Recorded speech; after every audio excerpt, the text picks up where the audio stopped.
work on this. How do you remain consistent? These three ways are all implemented in our course, but we have our resources, we have our drills, and then we have our progression. So utilize social media as a tool.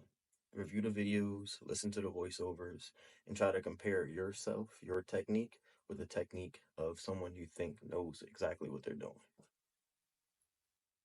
Second, we have our drills. So an example of a drill would be if we learn straight punches, we learn our ones and our twos.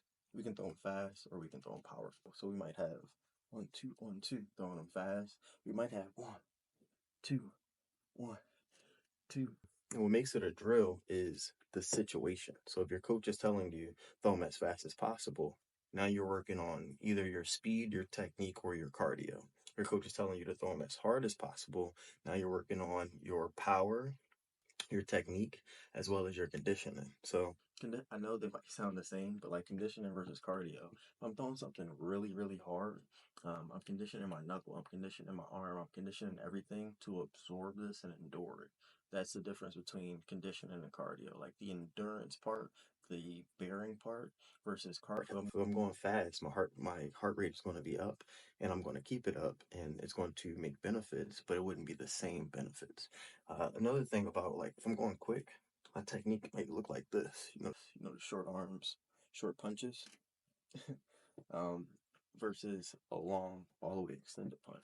So again, with technique, I can be working on, my hip technique as I'm doing fast punches. But if I want that full shoulder turnover, back turnover, my arm to come out, my tricep to be engaged, everything, then I need that full extension. So again, a drill is endless, but a specific drill to work on what you need it to work on is very, very important.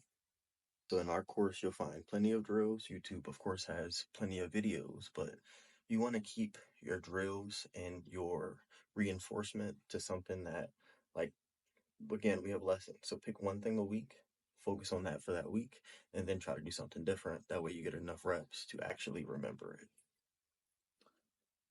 Last but not least is progression. It means more than one thing, but the general meaning is moving forward, but to a higher degree. If you want to be better, if you want to learn something for good, if you want to, you know, take this with you forever, then you need progressions. If you walk into the gym, learn how to throw a 1-2, but never do your speed drills, never do your power drills, that 1-2 might not be reliable when you need it. The purpose would be when you just start, you need to get in shape. You're going to be there learning a little bit and honing your body. If you're doing, let's call it 30 minutes in the next 2 weeks, at that point, it's more about technique. It's more about strength. It's more about, okay, I'm not just throwing these punches, but am I landing them right? Am I retracting them right? Am I being mindful of where my feet are in relevance to the space? So again, the progression is a check mark. Inevitably, when you start, you'll be around a C. For most people, you might start at an A, cool. But if you start at a C, you want to get to a B. Start at a B, you want to get to an A. And you should probably look at them like C minus, C plus, and then C as well, because again, they're layered and you have to challenge yourself. You don't want to just go, oh yeah, that's an A because I got it all the way out there. But even if you did this, you can turn that back foot, extend it out a little bit further, and get an A plus. The last thing you'll see in this progression area is fighting or self-defense. The reason I wanted to outline that is because you might have heard me mention that this course has 3 different names: self-defense, intro to fighting, and intro to striking. It has those names because this field of combat is so thorough that you can't really learn it all at once. Like even, there's black belts in the world. Anyone who has a black belt, that took 10, 15 years on whatever it was that they were focusing on. If they have 2 black belts, they probably spent, you know, 8 years here, 10 years here. But they didn't just get it all at once. They didn't go, I'm doing jujitsu, I'm doing boxing, I'm doing karate too, and I just got my black belt. It would inevitably be too hard to do that all at once. Now, of course, there's going to be one person and one exception out there, but that's the point. There's like one person who got 3 black belts at once.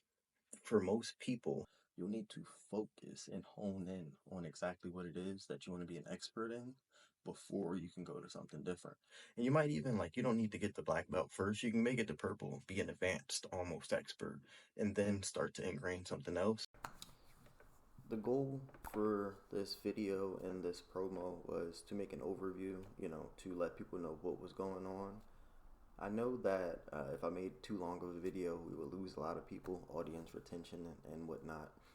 But if you've stuck around till now, what I want to do is give you the treat of walking you through day number 1 and what lesson number 1 would be like if you actually took the course.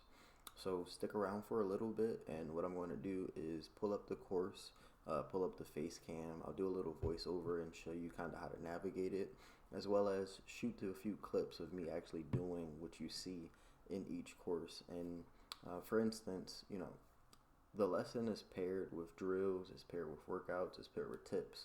I want to show you kind of how to stop and implement those drills, workouts, and tips so that you can actually get a value out of it.